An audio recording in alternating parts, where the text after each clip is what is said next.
Dá gritos de alegria, estéril. Tu que não tens filho, entoa cânticos de júbilo.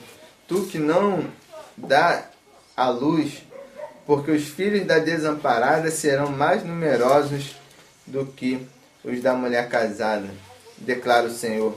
Amplia o espaço da tua tenda, desdobra sem constrangimento as telhas que te abrigam, alonga tuas cortinas, consolida tuas estacas, pois deveras estender-te à direita e à esquerda, pois, não é à esquerda, tens descendentes, teus descendentes vão invadir as nações e povoar as cidades desertas. Como eu falei no início, para vocês já irem pensando, como Deus quer que alguém se alegre na situação em que ela se encontra, como a gente acabou de ler. A maior alegria de uma mulher é poder dar à luz, poder dar continuidade à sua família, à sua descendência. Mas nesse momento Deus está falando para a mulher se alegrar porque ela não pode. Se alegrar porque ela não vai ter filho, porque ela é estéril. E aí a gente vai perceber que Deus está muito interessado em realizar os nossos sonhos. Deus está muito interessado em fazer com que os nossos desejos se cumpram. Mas isso depende de uma atitude nossa, de ainda assim nos alegrarmos, de ainda, como a gente cantou, seja qual for a situação, Deus te ama, Deus gosta de você, Deus quer te abençoar. Muitas pessoas vão usar esses versos para falar sobre o crescimento da igreja. E eu concordo com os pregadores. Eu queria só fazer agora um adendo para que você traga isso para a sua vida pessoal.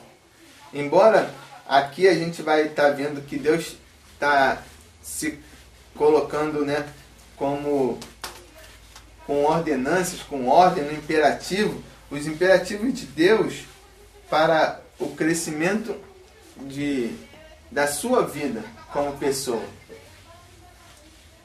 Primeiro ponto que eu escrevi aqui, primeiro ponto para que você consiga alguma coisa em relação à sua devoção, à sua submissão a Deus, é ter visão.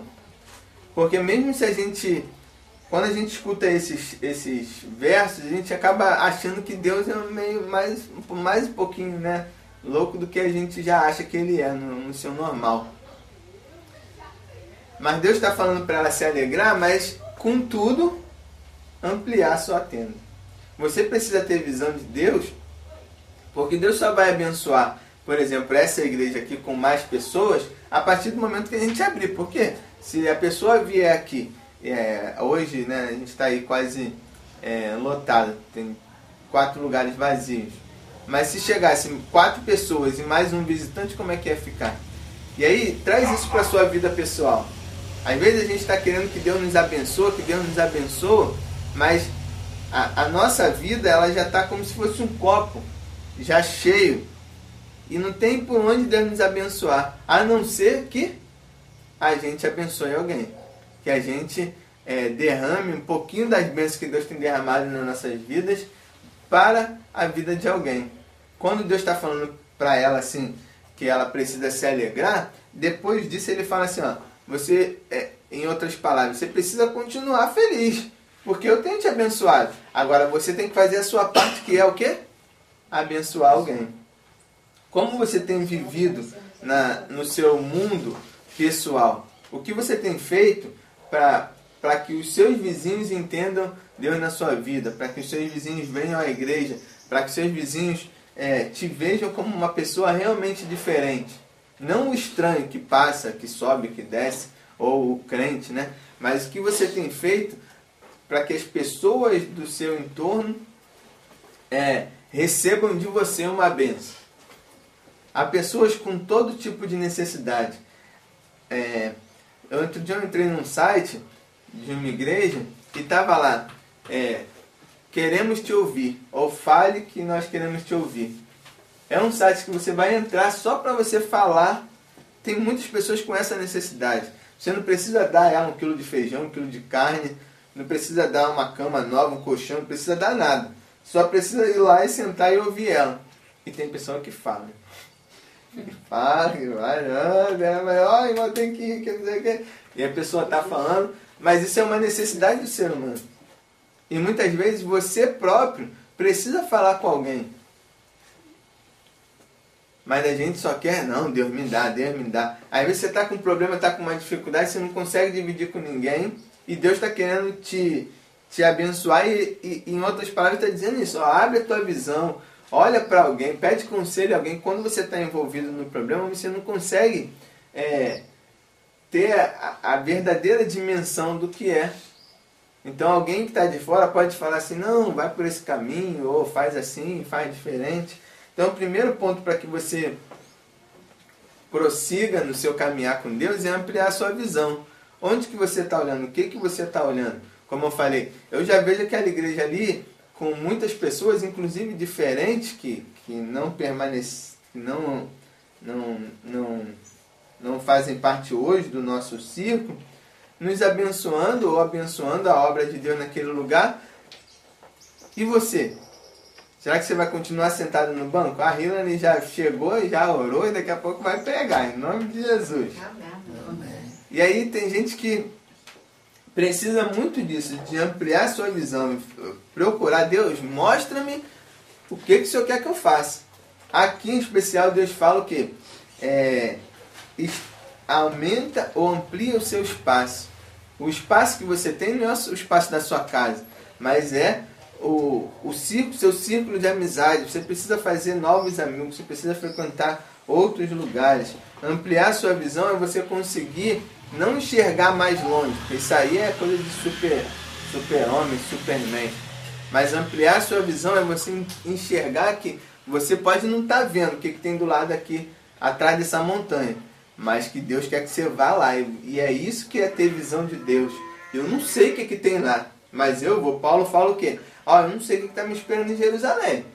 Eu acho, ou o Espírito me revelou que é um banquete, né? Uma mansão. Não, ele fala o quê? Eu acho que é prisões, tribulações. E depois que ele passou por tudo isso, ele vai falar que, eu sofri açoites, eu fui preso, naufrágio. Mas a nossa visão é aquela visão assim, de que o céu está ali do outro lado. O céu não está atrás dessa montanha. O céu não está até onde você está vendo. O céu está muito além de todas essas coisas carnais. Só que hoje é tempo de louvar a Deus. Hoje é tempo de você louvar a Deus e louvar ampliando a sua visão. Porque quando você for para o céu não vai precisar de visão ampliada. Hoje é tempo de você fazer alguma coisa para Deus. Porque quando você for para o céu não vai precisar fazer mais nada. Né? No céu você não vai precisar evangelizar ninguém, não vai precisar convidar ninguém para vir para a igreja, não vai precisar dar cesta básica, brinquedo, não vai precisar ouvir ninguém. No céu não vai ter pessoa perturbada, pessoa endemoniada, doente, pessoas que perderam seus entes queridos, mas é aqui que Deus tem que te usar e você precisa entender isso para que verdadeiramente você viva na alegria de Deus. Vai falar assim, você está sem filho. E mas mesmo assim se alegra ainda porque a outra tem filho. A vagabunda tem filho. Por quê? Porque você tem que se alegrar no seu mundinho, mais ou menos isso, porque é isso que você quer. Só que Deus fala o quê? Você vai mais além. Olha além, porque eu preciso te usar, eu quero te usar. O segundo ponto que eu anotei aqui é estender as cortinas, né? Ou que a Bíblia diz, né? As telhas e tal. Naquela época não tinha telha, então era os tecidos, né? Que faziam papel de telha. Mas para que você seja maior do que você é. Né? Às vezes a gente fica choramingando que não aconteceu isso, porque que não, a vida de todo mundo acontece. Mas quando ampliar as suas cortinas é você trazer para o seu mundo coisas diferentes. Por que eu não posso aprender a tocar? E ontem eu vi uma sanfoneira de som, que se você ver, é muito bonito. Uma sanfoninha e ela meteu o branco. Mas por que eu não posso aprender a tocar sanfona? Por que eu não posso cantar? Hoje eu fico falando assim, não, tem muita coisa para fazer, tem que fazer isso, tem que fazer aquilo. Eu não tenho tempo. Eu estou falando. Talvez você fale a mesma coisa. Ah não, por que eu vou aprender a cantar?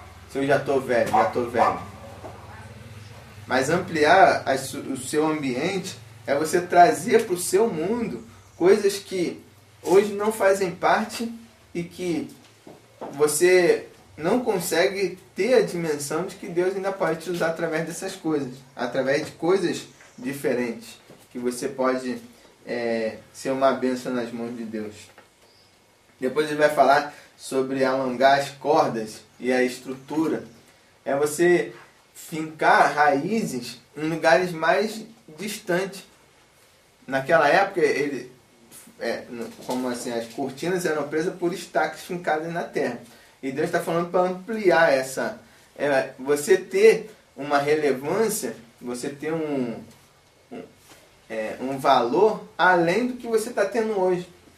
Porque às vezes a gente passa pelos lugares, passa pelas pessoas, vai numa festinha, conhece alguém aqui e ali, mas não são relacionamentos sólidos, não tem profundidade, não tem, vamos dizer assim, como a estaca. A estaca não pode estar em cima da terra assim, porque a gente muitas vezes só quer, prefere esses relacionamentos assim. A gente fala com as pessoas já assim, e aí, tudo bem? Se a pessoa falar, poxa, a gente já, não, então tá bom, valeu, fica aí, tchau. A gente não quer se envolver com os problemas da pessoa. Você está precisando de quê? Você está precisando de dinheiro? Não, ninguém precisa de dinheiro, as pessoas precisam de trabalho. Não, você está com fome? Você está precisando de trabalho. Não, você está com necessidade? Você está precisando de trabalho.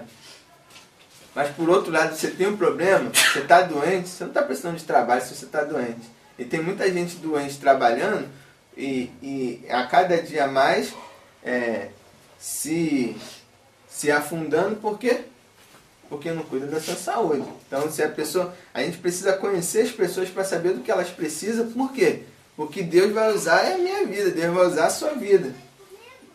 E aí, muitas vezes a gente entrega para os médicos, a gente entrega lá para a televisão, né? Educar, ou para o profeta da televisão curar. Mas Deus quer usar a sua vida. Não interessa se na televisão o cara sai curado, mas lá quando eu estendi a mão não saiu. Deus quer usar você. A pai da Bia estava lá, né, naquela dificuldade dele. E o médico falou que antes dele entrar na cirurgia que ele ia sair sem falar nada. E eu falei pra ela, e eles todo dia, vamos dar as mãos para orar. Eu falei, não, a Bíblia não fala que tem que dar a mão não, você tem que impor a mão, botar a mão em cima da cabeça dele, na cabeça que é a doença. E eles começaram a orar, a impor as mãos e a pregar para ele e tal. E o cara saiu falando da operação, como é que pode? E o médico já ficou assim, eu falei para a família que não ia falar mais.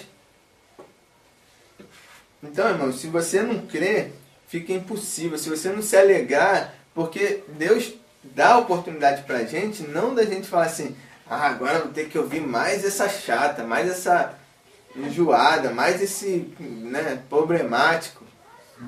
Não, você tem que se alegrar com a sua dificuldade, porque Deus vai usar alguém. E aqui, pelo que eu entendo, Deus está falando para ela se alegrar, mesmo ela sendo estéril, porque as outras têm filho, porque Deus tem um ministério para ela. E